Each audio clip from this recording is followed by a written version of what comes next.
hindi po siya tao ng PCO at ng tao ng PTV4. Pero siya ang nagmamalaki niyan. May usapan sila ni Andanar. So, ibig sabihin nun, dun sa life niya na may usapan sila ni Andanar, that means, binigyan siya ng basbas ni Andanar. Pagdating yan kay Andanar, yung sinasabi niya na yan, dun siya mananagot kay Andanar. Dahil ang PTV4 na ginagamit niya sa DCW News and Rescue na yan, okay? Sabi niya doon ay PTV4 partner at DILG recognized.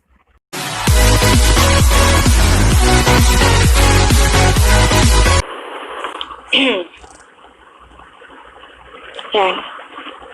Akala niyo mawawala ako? I-take down niyo ako? Hindi. Hindi niyo ako mati-take down ng ganun. Lalabanan at lalabanan ko kayo. Galit na galit kayo sa akin yun, panigurado yun. Yung live ko na yun, mawawala yun. Mawawala yun. Report yun. Guys, tingnan nyo, nawala ako. Oo, nawala ako guys. Nawala ako. Kasi tinake down nila yun. Yung video ko na yun, wala yun.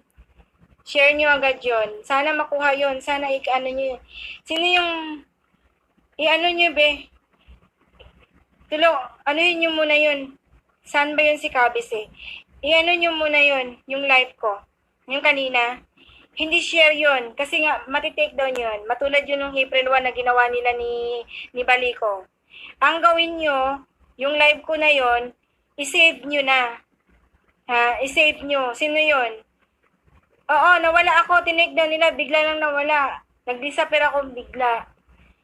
Tapos wala na talaga. Hindi ko siya makukuha. Tingnan nyo nga guys. Open nyo. Yung live ko, sino sa isa. Kuhanin nyo, i-save nyo. Sino yung makakagawa nun? Lang kuhanin yun pagka Oo, nawala nga. Tinake down nila yun. Tinake down. Tinanggal nila yung ko. Ni-record nila, tapos tinanggal nila. Yun ang masakit doon. Sana may naka-recover doon. Sino kaya pwedeng kumuha nun? Sinong marunong nun, mag-save? I-save lang. Oo nga. Sino yung pwedeng mag-save doon? I-save nyo kasi nga kukunin nila. Yung yun, i-re-record nila yun. Pagkatapos nun, alam nyo kung anong gagawin yun? Yung alam nyo ba sino yan Mikaela. Asa si Mikay? Ito nga Nam.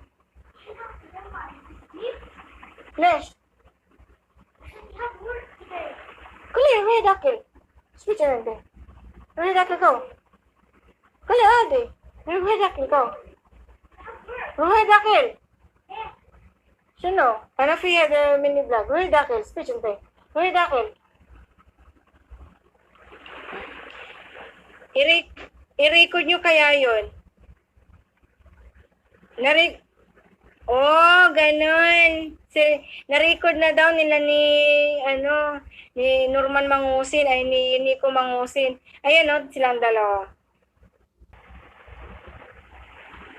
Talaga? Ba't ko sasabihin patunayan na andyan nga andyan. Ano naman gusto nyo? Norman Mangusin, Nico Mangusin. Akala nyo natatakot ako sa inyo? Hindi ako natatakot sa inyo. Bakit? Hindi ako katulad nyo na kayo'y gumagawa ng mga kung ano-anong kabalbalan. Ang ginagawa ko, sinasabi ko, dinidipindi ko sa lahat ng mga ginagawa ni Inday Marie. May katibayan ako dahil hawak ko yung mga tao ni Inday Marie. Alam ng lahat yan at hindi ako lang ang nakakaalam dyan. Pati pa yung taga CIDG na may hawak ngayon ng kaso ni Inday Marie dito sa mga reklamo ng mga tao niya. May hawak rin ako ng mga tao na andun sa labor. At yung mga screenshots na galing sa Talino Warriors, admin po ang nagbigay sa akin nun para ibigay ko po dun sa kampo nila ni Boss Leo. Yun. Ang inilabas ko lang dyan, yung pinaka-suspense lang, na laging sinasabi nila na yung pera na yun na 25 million, wag niyong i-take down to. Lumaban kayong patas sa akin, Nico Mangusin, at ikaw Sunshine. Lumaban kayong patas kasi ako, lulaban ako ng patas sa inyo. At sasabihin ko din doon, kung halimbawa kakabit nyo yung NBI, ala rin akong pakialam. Dahil kung kayo ay tunay at totoo na nagsiservisyo sa publiko at sa pamahalaan at sa bansa, maging tao rin kayo. Huwag kayong gumaya sa katulad nila Nico Mangusin na to at niyang mga kasamahan niya at ni Inday Marie. At yung iba pa dyan na walang ginawa kundi sumira at sumira ng tao, ng pagkatao ng isang tao na kahit na walang ginawang kasalanan, ginagawa nyo ng kasalanan, pinapakulong nyo na walang kasalanan. Hindi po to panahon ni Dilima. Panahon to ni Duterte. Tandaan nyo yan. Magfiesta muna kayo ngayon. Panahon nyo yan. Dahil yan ang mga ugali ng mga demonyo. Kayong mga talino warriors at ng grupo ng Tiktik. Darating ang time din sa inyo. Alam niyo ba yung revenge? Alam niyo ba yung reckoning? Darating at darating yan sa inyo. Makikita nyo. Tandaan nyo yan. Dahil hindi ako natatakot sa inyo. Akala nyo yun? Huwag niyong i-take down yung live ko. Huwag niyong gagalawin yan. Dahil hindi nyo pag-aari yan. Hindi ako nangingialam sa inyo. Mag-live kayo, mag-post kayo. Wala akong ginawa. Wala akong karapatan sa inyo na gagawin yan. Buhay nyo yan. Wapakils ako. Kaya wala king karapatan na galawin yung ginagawa ko. Dahil akin to. Hindi ko kayo pinapakialaman. Yung mga taong pinapakialaman ko, yun din yung taong nangingialam ng buhay ng may buhay. Tandaan niyo yan. Okay? Wala akong pakialam sa inyo, Nico Mangusin, at ikaw sino kang estupidong tao kang andyan na hindi ko kilalang troll ka eh. Wala akong pakialam. Ginawa ko to para ipakita sa lahat kung sino si Inday Marie, kung sino yung mga nasa likod ni Inday Marie, at kung ano ang ginagawa ni Inday Marie. Ngayon, sasabihin yung gumagawa ko ng chismis, pumunta kayo sa CIDG at nang malaman nyo kung sino si Inday Marie na pinagtatanggol nyo. Ngayon, tandaan nyo itong sinasabi ko. Ang ginagawa ni Inday Marie na nagla-live sa loob ng NBI ay isang malaking pagkakamali yun. Isang paglabag ng batas yun, tandaan nyo yan. Kaya wag niyo akong tatakutin na ito ay recorded ng NBI. Dahil kung katotohanan lang ang masusunod at integridad ng isang NBI at ng NBI, alam nila kung ano yung sinasabi ko. Okay? Si Inday Marie ay hindi po saklaw ng PCOO, hindi po siya tao ng PCOO at ng tao ng PTV4. Pero siya ang nagmamalaki niyan. May usapan sila ni Andanar. So, ibig sabihin nun, dun sa live niya na may usapan sila ni Andanar, that means, binigyan siya ng basbas ni Andanar. Pagdating yan kay Andanar, yung sinasabi niya na yan, dun siya mananagot kay Andanar. Dahil ang PTV4 na ginagamit niya sa DCW News and Rescue na yan, okay? Sabi niya doon ay PTV4 partner at DILG recognized. Gumagamit ka ng mga isang branch o isang tinatawag nating ahensya ng ating gobyerno, ng ating pamahalaan. Pero hindi ka naman binigyan ng karapatan na gamitin mo yan. Isa yung paglabag sa batas, isa yung kamalian na hindi mo dapat pagtakpan lang ng ganyan. Dapat mong panagutan. Yan ang sabihin nyo kay Inday Marie. Tandaan niyo yan. Yung ipinost ko dyan, tungkol kay Joanna Tupacio at ni Maritina, na usapan nila tungkol kay Eva, totoo naman yun. Galing yun sa kanila at galing yun sa Talino Warriors. Andun na, ibinigay ko na. Bago ko ipinost dyan. Okay? Dahil yung mga ginagawa nyo, kayong mga Talino Warriors at kayong mga Tiktik, Ang ginagawa nyo ay nagpa-planted kit, gumagawa lang kayo. Nagdo-drawing lang kayo ng kaso laban kay FLM. Dahil sa inggit nyo sa isang tao. Dahil sa galit nyo sa isang taong personal. Hindi man kayo ang namatayan, nung si Rodel na yon, yung namatay na yung Rodel, hindi kayo yung kamag-anak niya, o ina o asawa niya, na pwedeng mag-file ng kaso laban kay Boss Leo kung si Boss Leo man yung totoong nagpapatay sa kanya. Pero anong ginawa nyo? Si Boss Leo ay isang kriminal. Pinatay niya si Rodel na andyan. Tama ba yon? Ang ginawa nyo sa isang tao, hinuhusgahan nyo yung isang tao, bakit wala bang karapatan ng akusado? At meron pa dyan, na nag-uusap sila, napupunta sila sa Malacanang. Nagpadala na siya ng letter kay Secretary Panilo. At pupunta siya sa Malacanang para kausapin si President Duterte. Alam niyo ba yon? Alam niyo ba yon? Na yung ginagawa nyo na pagtigil kay Boss Leo at ikinulong nyo si Boss Leo ay malaking kawalan yun. Dahil yung ginagawa niyang pamimigay ay malaking tulong yun. Kay President Duterte. Kita nyo ngayon yung bansa ay naghihikaos. Ang daming mga OFW na uuwi, wala nga pagkain, walang pera, walang budget. Pero kung hindi nakulong si Boss FLM, malaking tulong yun, malaking alwan yun. Kasi pati mga magsasaka, nagkakaroon ng pera, nagkakaroon ng income, hindi naghihikaos. Hindi lang ang mga magsasaka, kundi pati yung mga taong poorest of the poor at pati yung middle class nakakatanggap din. Baka nga kayo nakakatanggap din. Kapal na mga pagmumukha nyo. Ako ni kumangusin, kung naandyan ka at lagi kang nagsasalita at ginagamit mo yung NBI, wala akong problema dun. Hindi mo ako makukuha sa grave threat na yan. Kasi grave threat niyan. Tinatakot mo ako. Samantalang kinakausap ko ay mga NBI din.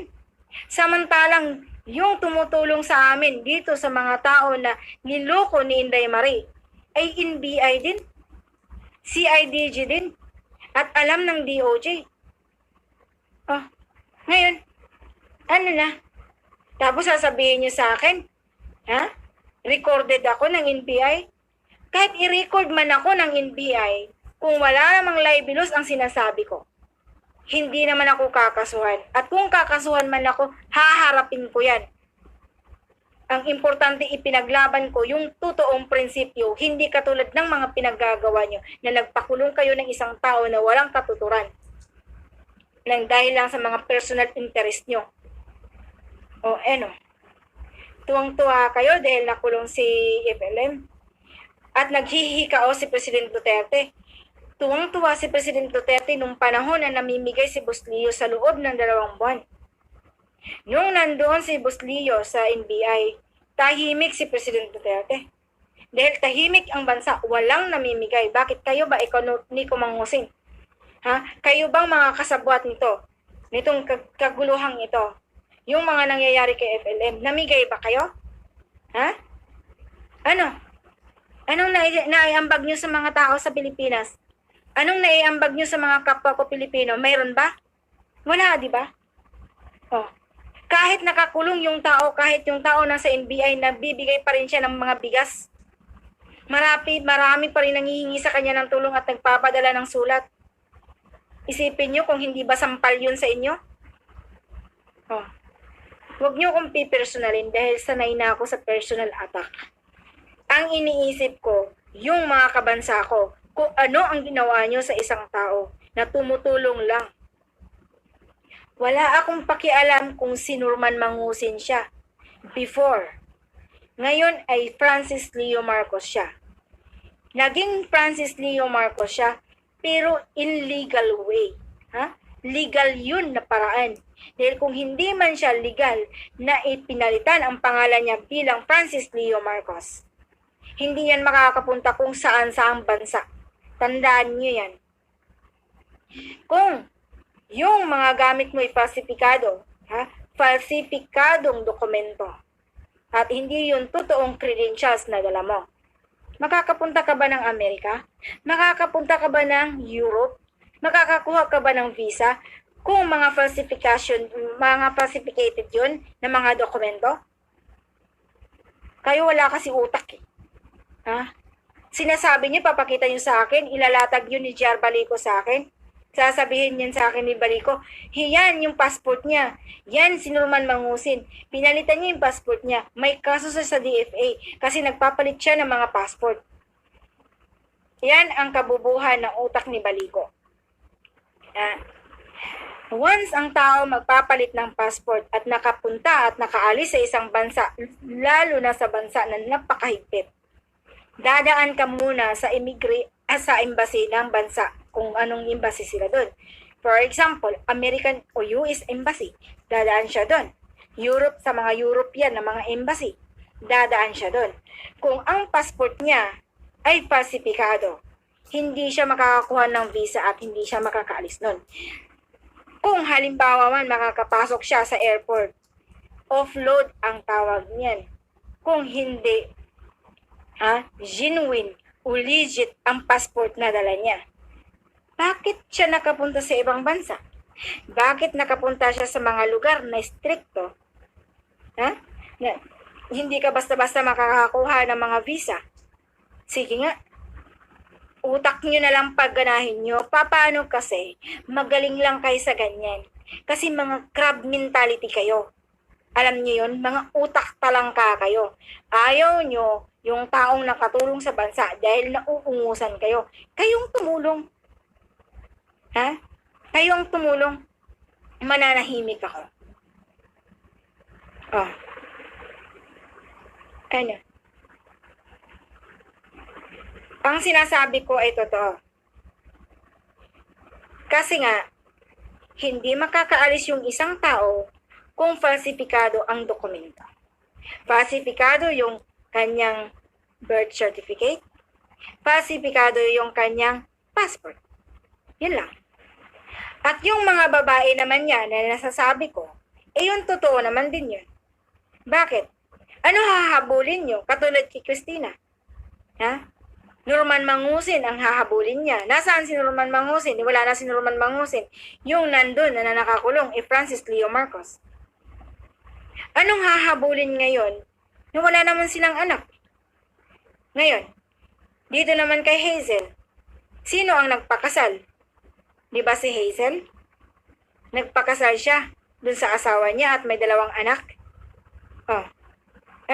Masakit yung katotohanan. Masakit, syempre, oo. Masakit ang katotohanan. Ngayon, galit kayo sa akin. Yan lang sasabi ako ng totoo. Tapos kakasuhan si Boss Leo ng bawsi. Saan? Kakaso ng bawsi. Sino ang nagpakasal? Sino ang may 2 anak? Samantalang sila naman, bago lang nagpakasal sila Mayo. Kung sinasabi mo wala kang ginawang masama, isang single ka hanggang ngayon na iniwan ka ni Boss Leo. At si Boss Leo nagpakasal sa iba. Pwede mo siyang kasuhan ng bigamy, adultery, o whatever it was. Kung ano-ano pa ikakaso mo dyan about sa inyong mag-asawa. Bawsi or something. Pero hindi. May kanya-kanya na kayong pamilya. May pamilya na siya, may asawa siya, may mga anak siya. Anong gagawin mo dun? Hahabulin mo pa yung isang tao at ipapakulong mo? Ganun yun? Sige nga. Mag-isip nga kayo. Kung anong batas yun dapat yung gamitin dun. Ngayon, ito naman kay Sharon na ipinagmamalaki nyo. Ang sinabi ni Sharon, yung hahabulin niya, sabi, yung sa donation, ibinigay niya dun. Pero nananahimik na siya ngayon, di ba? Siguro na-realize niya, once na mag-donate ka sa isang foundation, hindi mo naman yun makukuha dahil sa tao yun mapupunta. Pero yun kung yung nangutang, si Boss Leo sa kanya ng pera, kailangan niya yung talagang bayaran si Sharon. Kasi utang yun. O investment yun. dapat palaguin niya yon.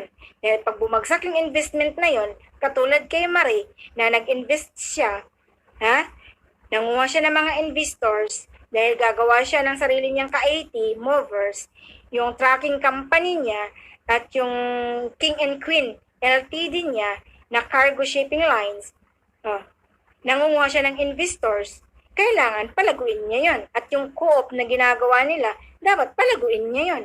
Hindi niya yon itatago yung pera kung saan napupunta. At magre-release siya ng cheque na tumatalbog. At hindi sa akin yun Ako lang ang nakakakita sa kanila. Ako ang nakausap nila at marami pa. Ngayon, naandun na sila sa CIDG. Andun na nakausap nila yung NBI. Meron na nandun na ng record na dun sa DOJ nang dahil kay boss ninyo Barsaga. Ano ngayon ang ipinaglalaban nyo? May katuturan ba yung ipinaglalaban nyo? Yung ginawa ko ay tumulong sa mga taong niloko? Yung mga taong inaapakan yung karapatan nila? Sa laki ba naman ng mga pera na yun? Hahayaan lang yun? Investments yun, hindi yun utang. Hindi yun abuloy, hindi yun alay. Pag sinabi mong donation, fundraising, o alay, o abuloy, hindi mo yun masisingil. Tandaan mo yan. Pero pag sinabing fundraising, pero tinakbuhan mo, ang masasabi doon ay scammer.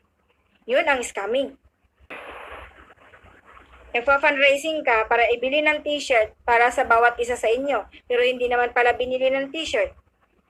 Nasaan yung pera ng mga OFW? Di ba? Hinahanap ngayon yung t-shirt, sinabi lang niya, hindi, pinadala ko na, baka saan nyo napupunta. Hindi na kumibo yung mga OFW. Nung panahon ni President Duterte nung kampanya.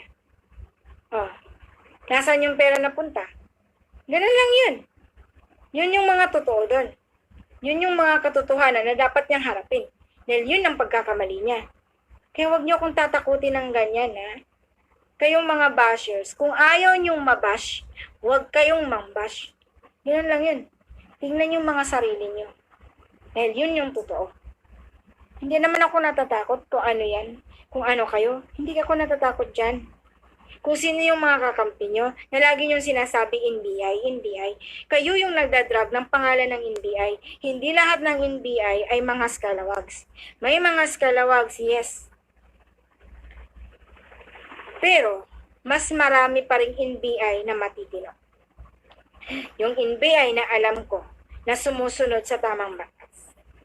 May mga NBI din akong nakakausap nang dahil dito sa kanila na mga biktima ni Inday Marie.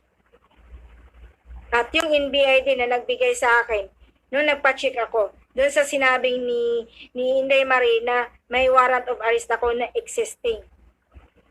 NBI din yun. Nagbigay kahapon sa akin ng result. Ngayon, panindigan niya yon na ex-NPA ako. Panindigan yun ni Inday Marie na isa akong NPA. Okay? Panindigan niya yon na marami akong atraso. At panindigan niya rin yun na may existing warrant of arrest ako. Dahil, ayan, ibinigay na sa akin yun ng NBI na wala akong existing warrant of arrest. Kaya hindi ako NPA. Kaya ang sabi ko sa kanya, hanapin nyo kung saan ako nag-surrender kasi ex-NPA ako. Di hanapin nyo kung saan ako sumurinder o sumuko. Okay? Yun ang ipaglalaban ko.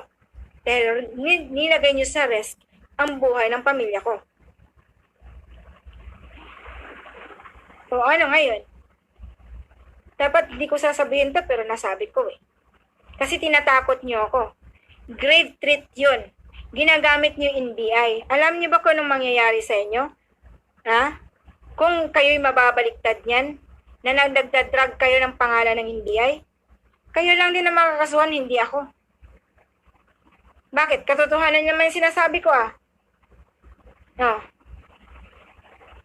Kayo nga yung puro fake news Kayo nga yung gumagawa kayo ng mga kaso na kahit na anong pinaggagawa nyo sa isang tao, akala nyo, kayo yung may kapangyarihan. Akala nyo kayo may hawak ng bansa. kayo ang may hawak ng batas. Panahon to ni Duterte, tandaan nyo to. Panahon to ni Duterte. Hindi nyo to panahon. Ha? Hindi rin to panahon ng mga dilawan. Dilawan yung galaw nyo eh. Yan yung galaw ng mga dilawan. Tandaan nyo yan. Yun yung galaw nila Dilima dati. Yung ginawa nila doon na kinasuhan nila si Erap Estrada. Kinasuhan nila, in-impeach na si Erap. Kinasuhan nila si GMA. Yun na yun, pinalabas ni President Duterte. Kasi nga nakakulong sila na wala namang mga matibay na ebidensya. Kasi gawa-gawa lang. Oh, kay Corona pati. Anong ginagawa nila doon kay CG Corona? Na ginagawa nila sa panahon ni Abnoy Noy. Yan ang ginagawa niyo ngayon eh. Bakit ayaw niyong tanggapin yung katotohanan? Kayo, mga dami lang kayo. Mga dami kayo. Ginagamit kayo para magiging attackers sa isang tao. Kasi nakikita nyo si Boss Leo, kaya niya ang ginagawa niya. Ang masaklap at masakit lang dito, walang tao na nakikita yung mga mali at gagawing tama. Kundi yung mali ay talagang iko-correct at gagawing tama. Okay? Naintindihan nyo mga manggusin? Ikaw Nico at ikaw Basher. Naintindihan mo yung sinasabi ko? May mga tao na nakasama nyo sa Talino Warriors na ayaw nila yung maling moves. Ginagawa nila, kinukurik nila ito at ginagawang tama. Hindi yung mali, alam ng mali, ginagawang tama. Hindi kinukurik pero direktang tama. Yan ang ginawa nyo. Yan ang ginawa nyo sa isang tao. Kaya in-expect ko yan sa aming ordinaryong tao na wala kaming mga milyoner na mga millions na pera. Kaya nyong gawin yun. No. Pero, ang batas sa bansa ay batas ni Duterte. Tanda niyan, batas ni Duterte. Kinukurik niya ang mali na gawain. Dinadaan niya sa tamang batas. Pero lang, kung papatayin niyo ako. Pag once namatay ako, na namatay ako sa bala, namatay ako sa isang bagay na alam niyo na tao ang gumawa, ang nagpapatay sa akin, alam niyo na yan. Ito ang mga ito. Yung grupo ng mga kontra ni FLM. Tapos ginagamit niyo NBI laban sa akin. Sige, go. Ang problema yon. Bakit? May nagbigay sa akin galing sa Talino Warriors ng mga screenshots na napag-usapan. Masakit ba yun yung katotohanan? Ha?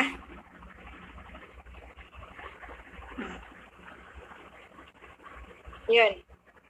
Masakit yun ang katotohanan?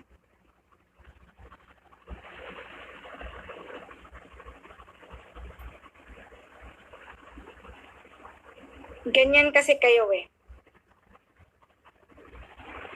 Dapat talaga katakutan mo ang batas.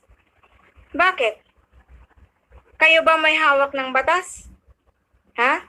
Diyan sa mga pinagagawa nyo, kayo may hawak ng batas? Okay. Kaya pala nawala si Zian Gaza.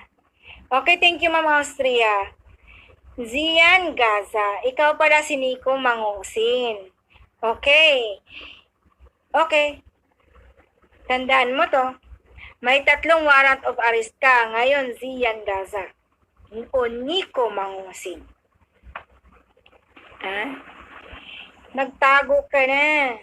Dahil kahit nandun ka sa Singapore, alam ko kung isang country lang ang pwede mong taguan. Pag ikaw hinahanap sa Singapore, 2 years and 1 month ako sa Singapore. Ikaw, Zian Gaza, kung ikaw man si Zian Gaza, Nico Mangusin, hahanapin ka dun sa Malaysia. Dahil walang ibang tatakbuhan nang galing dito sa, sasabihin ko yan, sa mga NBI na mga kaibigan ko, na ikaw ay ipatitrace, titignan Nico Mangusin. Ha? Kung ikaw si Zian Gaza, good luck sa'yo yung 3 warrant of arrest mo. At ikaw ang gumagawa ng fake na nang-rape si Boss Leo. At may ginagawang sex slave, ika. Yung babae na pala na yun pala yung babae na nasa skandal mo. O, ano? Ha, Nico Mangusin, na si Yan Gaza. Ha? Akala mo, ha? O, ano na naman? Batas Duterte nga ngayon, hindi batas to ni ano. Ako, kaya kanina ako nagsalita. Ngayon, sasagutin kita. Sige. Asan na si Mare? Bitbitin mo dito. Si Yan Gaza. Thank you, Ma'am Austria. So, ibig sabihin, kilala mo pala talaga to, Ma'am Austria Alma. Donna, si Zian Gasa yan, si Nico Mangusin, umangatake sa fake account nang gagamit lang din. Kasi, nga wanted din yan. Yes, wanted nga to eh. Lalong-lalo na, di ba? Asa na? Ang dami.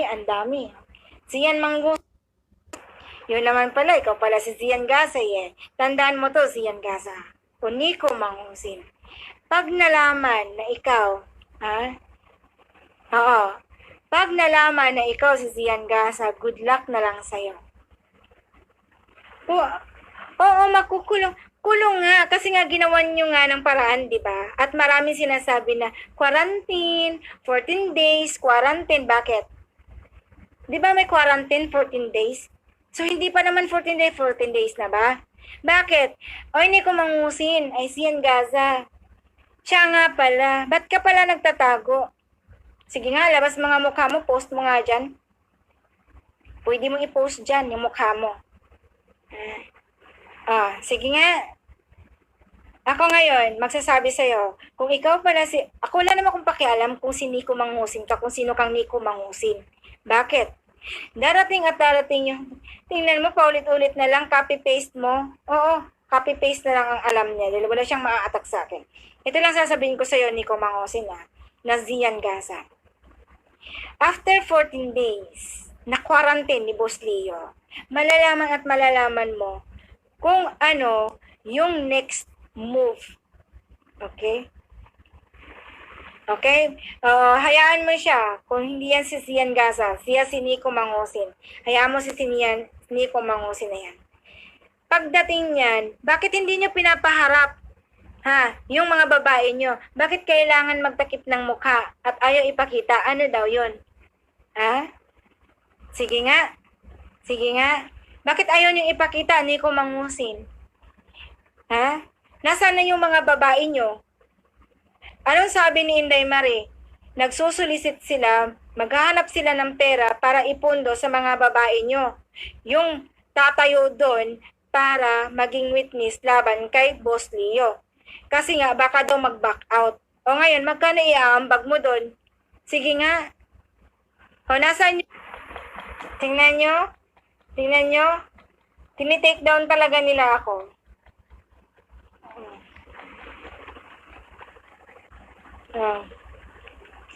Tingnan nyo anong ginawa nila. Titake down talaga nila ako, guys. Ayan nyo, sasagutin ko yan. Total, nagsabi na ako na. Lahat na nasabi ko na yan.